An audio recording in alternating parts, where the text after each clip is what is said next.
Hello viewers, ఎలా ఉన్నారు? నేనైతే బాగున్నానండి. మీరు కూడా బాగుండాలని మనస్ఫూర్తిగా కోరుకుంటున్నాను. ఈ వీడియో వచ్చేసి ఎంత తక్కువ జీతం వచ్చే వాళ్ళైనా ఎలాంటి ప్లాన్స్ వేసుకుంటే, ఎలాంటి టిప్స్ పాటించినట్లయితే మనీని సేవ్ చేయగలుగుతారో అనే దాని గురించి అయితే ఈ వీడియోనండి ఎక్కడ స్కిప్ చేయకుండా చూసినట్లయితే మీకు ఖచ్చితంగా ఉపయోగకరంగా ఉంటుంది. నేను 100% గ్యారంటీ ఇవ్వగలుగుతానండి. ఎందుకంటే ఈ టిప్స్ అనేది మీరు ఖచ్చితంగా ఫాలో అయినట్లయితే కనుక తక్కువ జీతం వచ్చే వాళ్ళు కూడా మీకు మీ శాలరీకి తగ్గట్టు మీరు సేవింగ్స్ అనేది చేయగలుగుతారు. అయితే నేను చెప్పినట్టు ఖచ్చితంగా పాటించాలి. పాటించకపోతే ఎవరము ఏం చేయలేము. ఎందుకంటే ఇక్కడ వినేసి వీడియోలో చూసి వాటిని పాటించుకోకుండా నేనేం సేవ్ చేయలేకపోతున్నామంటే ఎవరము అది ఎప్పటికీ పాసిబిలిటీ ఉండదండి. సో ఇంకా వీడియోలోకి వెళ్ళిపోదాము. మాకొచ్చే తక్కువ జీతంలో మేము నెలని గడపడమే చాలా కష్టంగా ఉంటే ఇంకా సేవింగ్స్ ఆలోచన మాకు ఎక్కడి నుంచి వస్తుందని చాలామంది మధ్యతరగతి వారు అనుకుంటూ ఉంటారు. అలాగే తక్కువ జీతం వచ్చేవారు కూడా. వచ్చే జీతము ఇంట్లో ఖర్చులకి వాటికే సరిపోవట్లేదు. ఇంక సేవింగ్స్ అనే ఆలోచన ఎక్కడి నుంచి ఉంది? వచ్చిన ఈ అరకొరకు ఈ శాలరీ అక్కడికక్కడికే సరిపోతుంది అంటారు. కానీ జీతం తక్కువ వచ్చినా ఎక్కువ వచ్చినా సేవింగ్స్ అనేది ప్రతి ఒక్కరికి అవసరం అండి. అలాగే నిజానికి మనము జీతం తక్కువ వచ్చినా ఎక్కువ వచ్చినా సేవింగ్స్ చేయలేమని కాదు. అది డిపెండ్ అయ్యేది మనం పెట్టే ఖర్చు మీద డిపెండ్ అయ్యి ఉంటుంది. మనం ఖర్చు చేసే విధానంలో మనం సేవ్ చేయగలుగుతామా లేదా అనేది అర్థమవుతుందండి.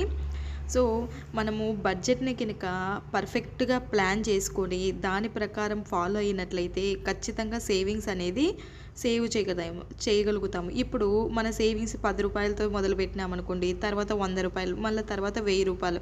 వాటికి మనం కనుక ఇంకా కొంచెం సేవ్ చేసిన డబ్బుల్ని ఇన్వెస్ట్మెంట్ కనుక పెట్టినట్లయితే కనుక కొద్ది రోజులకి అవి లక్షల్లో కూడా అవుతాయండి. సో తక్కువ జీతం వచ్చే వాళ్ళు కూడా ఇంకా ఎలాంటి టిప్స్ ఫాలో అవ్వాలనేది అయితే క్లియర్గా చెప్తాను. నెక్స్ట్ పాయింట్ అయితే చెప్తాను. వీడియోని ఎక్కడ స్కిప్ చేయకండి. ఫస్ట్ పాయింట్ వచ్చేసి బడ్జెట్ అండి. మీరు ఈ పదము మన వీడియోలో చాలా వీడియోస్లో వినింటారు. సో ఈ బడ్జెట్ అనే పదము మన మధ్యతరగతి జీవితంలో ఒక ఇంపార్టెంట్ వర్డ్ అండి, ఇంపార్టెంట్ పదము. ప్రతిదానికి ఓ బడ్జెట్ వేసుకోవాలని చెప్తుంటాము. ఏంటంటే బడ్జెట్ అంటే ఏంటి తెలుసు మీకు, ఆల్రెడీ చాలా వీడియోస్లో చెప్పిన. అంటే ఎలా ఖర్చు చేయాలి, ఎక్కడ దేనికి ఎంత ఖర్చు పెట్టాలి అనేది.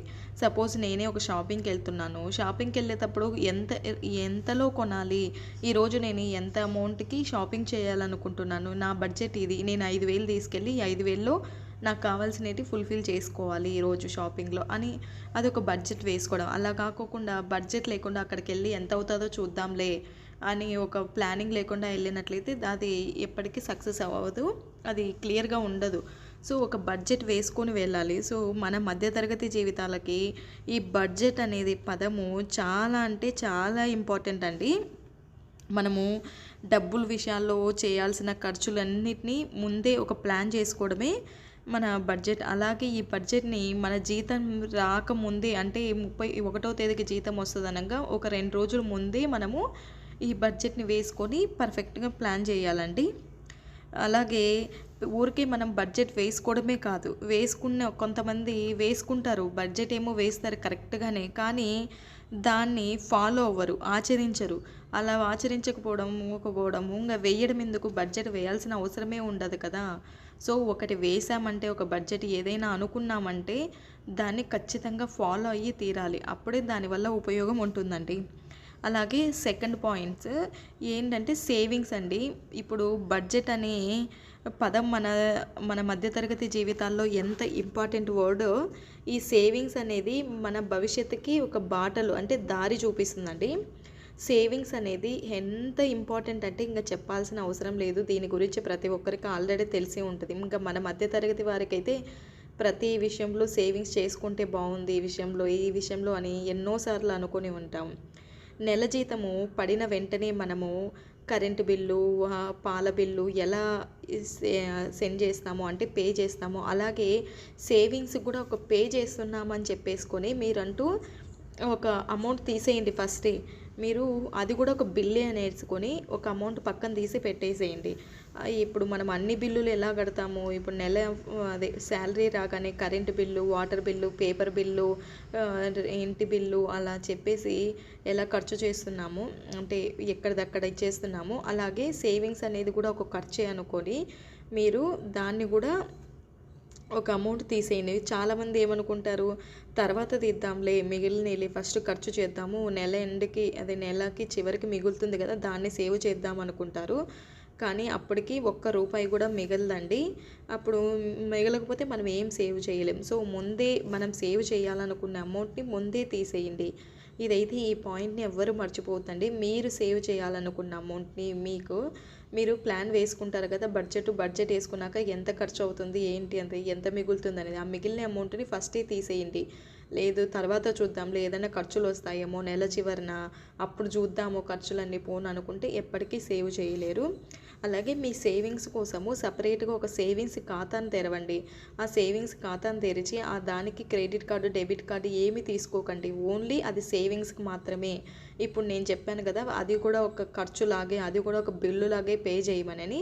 ఆ పే చేసే అమౌంట్‌ని ఆ సేవింగ్స్ అకౌంట్‌కి ట్రాన్స్‌ఫర్ చేసి పెట్టినట్లయితే గనుక అది కూడా ఆటోమేటిక్‌గా సేవ్ అవుతుంది. అలాగే క్రెడిట్ కార్డు, ఇది యూపీఐ ఏవి చేసుకోవద్దు వాటికైతే.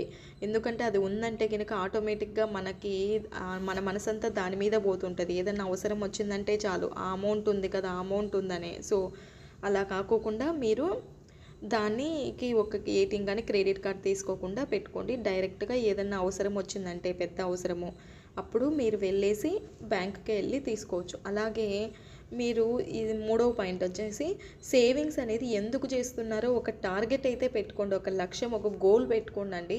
సపోజ్ నేను ఇక్కడి నుంచి ఒక ఊరికెళ్తున్నానంటే, ఏ ఊరికెళ్తున్నానని నాకు ఒక టార్గెట్ ఉండాలి కదా! నేను ఎక్కడికెళ్తున్నా అనేది నా మైండ్‌కి ఫిక్స్ అయ్యి ఉండాలి. అప్పుడే నేను కరెక్ట్‌గా రీచ్ అవ్వగలుగుతాను.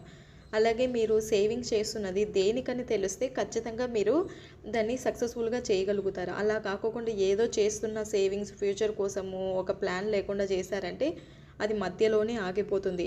ఆ సేవింగ్స్ అనేది మీ పిల్లల భవిష్యత్తు కోసమా, వాటి పెళ్ళిళ్ళ కోసమా, ఖర్చులు పిల్లల చదువు కోసమా, లేకపోతే మీరు రిటైర్డ్ అయిన తర్వాత మీకోసమా, లేదైతే ఈ సంవత్సరం అట్లా ఏదో ఒక కొత్త ఇల్లు కొనుక్కోవడానికే, బైక్ కొనుక్కోవడం, కారు ఒక లక్ష్యం పెట్టుకొని సేవ్ చేసినట్లయితే ఖచ్చితంగా మనము దాన్ని సక్సెస్‌ఫుల్‌గా కంప్లీట్ చేయగలుగుతాం. అలా ఒక గోల్ అంటూ ఉండాలండి సేవింగ్స్ చేసేటప్పుడు. అలాగే ఫోర్త్ పాయింట్ వచ్చేసి అనవసరపు ఖర్చులు అనేది తగ్గించుకోవాలండి. అనవసరపు ఖర్చులంటే మన ఇండియాలో అంటే ఒక సర్వే ప్రకారం చెప్తున్నాను. సగటు 3.5%, 3.5% మన ఫుడ్‌కే ఖర్చు చేస్తున్నామంట.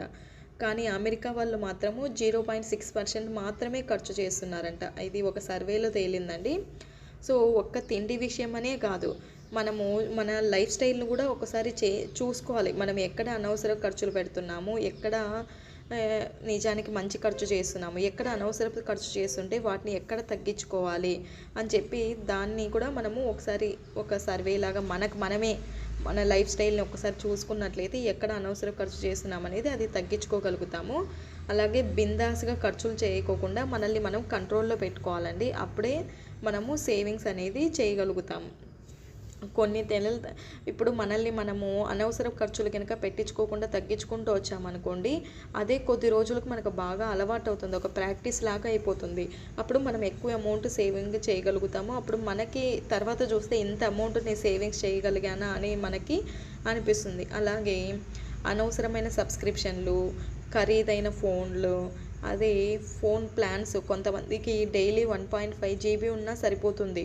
కానీ ఉంటది ఎప్పటికన్నా అవసరం పడతదని చెప్పి డైలీ 2 జీబీ, 3 జీబీది కూడా ప్లాన్ చేసుకుంటా. అప్పుడు నువ్వు డేటా పెంచకూడితే నీకు రీఛార్జ్ అమౌంట్ కూడా పెరుగుతుంది. సో, అవసరం లేనప్పుడు అలాంటిది కొంచెం తగ్గించుకోండి. ఏదో మీకు అవసరం ఉంది అంటేనే చేసుకోండి. అలాగే అనవసరమైన సబ్స్క్రిప్షన్లు, ఓటీటీలవి ఇవన్నీ తగ్గించండి. అప్పుడే మీరనేది సేవింగ్స్ చేయగలుగుతారు.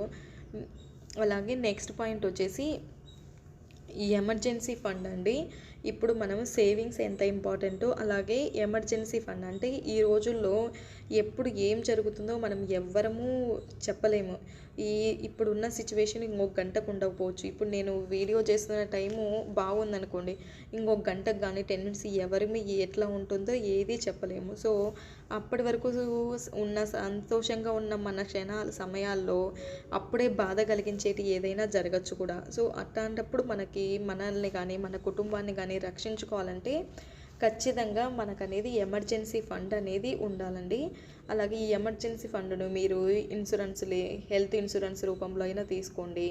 ఈ రోజుల్లో హెల్త్ ఇన్సూరెన్స్ అనేది చాలా అంటే చాలా ఇంపార్టెంట్ అండి. ప్రతి ఒక్కరికి ఎంత మధ్య తరగతి వారైనా కానీ, ఎవరైనా కానీ మీ కుటుంబానికి ఒక ఇన్సూరెన్స్ అయితే కంపల్సరీ అండి. ఎందుకంటే మనం చేతి నుంచే పెట్టాలంటే అంత అమౌంట్ పెట్టలేము. సో దయచేసి ప్రతి ఒక్కరు ఒక ఇన్సూరెన్స్ అయితే ఖచ్చితంగా ఒక పాలసీ తీసుకోవడం మాత్రం మర్చిపోవద్దు. ఇంకొకటండి, ఇంత తక్కువ సేవింగ్స్ చేస్తూ మళ్ళీ ఎమర్జెన్సీ ఫండ్‌ని ఎక్కడి నుంచి మెయింటైన్ చేయాలి అని చాలామంది అనుకుంటుంటారు. కానీ చెయ్యక తప్పదండి. మనము దాన్ని కూడా ఒక బిల్లే అనుకొని ఎమర్జెన్సీ ఫండ్‌ను కూడా మీరు సేవ్ చేయగలిగినంత మాత్రం ఎంత సేవ్ చేయగలుగుతారో అంత. దాన్ని కూడా ఎమర్జెన్సీ ఫండ్ కింద సేవ్ చేయండి. ఖచ్చితంగా మీకు ఏదో ఒక కష్ట సమయంలో ఆ అమౌంట్ అనేది మీకు 100% ఉపయోగపడుతుందండి. నెక్స్ట్ పాయింట్ వచ్చేసి, మాకు మీరేమో ఇంత తక్కువ జీతంలో ఇన్ని చేయమని చెప్తున్నారు, మేము ఎక్కడి నుంచి చేస్తాము, అసలు ఇది సాధ్యమేనా అనుకుంటూ ఉంటారు చాలామంది. నేను ఒక థంబ్ రూల్ చెప్తానండి.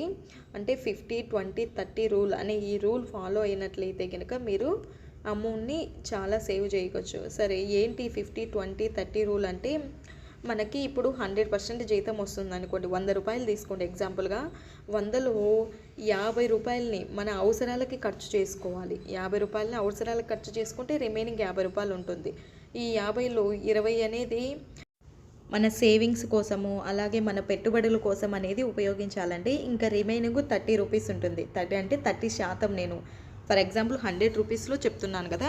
ఇంకా 30 అనేది మన ఇష్టాలకి, కోరికలకి, అది వాటికి ఇంకా ఆ 30లో కనుక తగ్గించుకున్నట్లయితే ఆ తగ్గించిన అమౌంట్ని మన సేవింగ్స్కి, పెట్టుబడులకి ఉపయోగించాలండి. ఇన్ని చేస్తూ, మేము ఇంత సేవింగ్స్ చేస్తూ, ఇన్ని ఖర్చు చేస్తూ, చాలామంది ఇంకా ఎక్కడ పెట్టుబడులు పెట్టాలంటే మనం సేవ్ చేస్తున్న అమౌంట్లో కొంత అమౌంట్ అని పెట్టుబడి పెట్టినట్లయితేనే మనం అనేది ఫ్యూచర్లో అది ఇంకా డబల్ అవుతుందండి. అలా కాకోకుండా మనము మన దగ్గరే పెట్టుకున్నాం అనుకోండి సేవ్ చేసిన అమౌంట్ను, దాని వాల్యూ అనేది భవిష్యత్తులో తగ్గిపోతుంది. ఖచ్చితంగా సపోజ్ నేను ఇప్పుడు 10 ఏళ్ల క్రితము ఒక 1000 రూపాయలు అనేది సేవ్ చేశాను అనుకోండి. ఆ 1000 రూపాయలకి అప్పుడు 10 ఏళ్ల క్రితం 1000 రూపాయల కంటే ఏదైనా కాస్ట్లీ వస్తువు వచ్చేది. ఇప్పుడు అదే నేను అలా ఏం కొనుక్కోకుండా, ఎక్కడ పెట్టకుండా నా బీరువాలో పెట్టుకొని అదే 1000 రూపాయలకి ఈరోజు నేనేమన్నా కొందామనుకున్నా కూడా ఈరోజు రాదు. అదే 1000 రూపాయలని ఎక్కడన్నా ఏదైనా ఒక గోల్డ్ కొనిన్నాననుకోండి, ఆ గోల్డ్‌కి 1000 రూపాయలకి 1000 కానీ 10,000 కానీ ఈరోజు నాకు ఖచ్చితంగా ఎంతో కొంత డబల్ దాని వాల్యూ పెంచేది.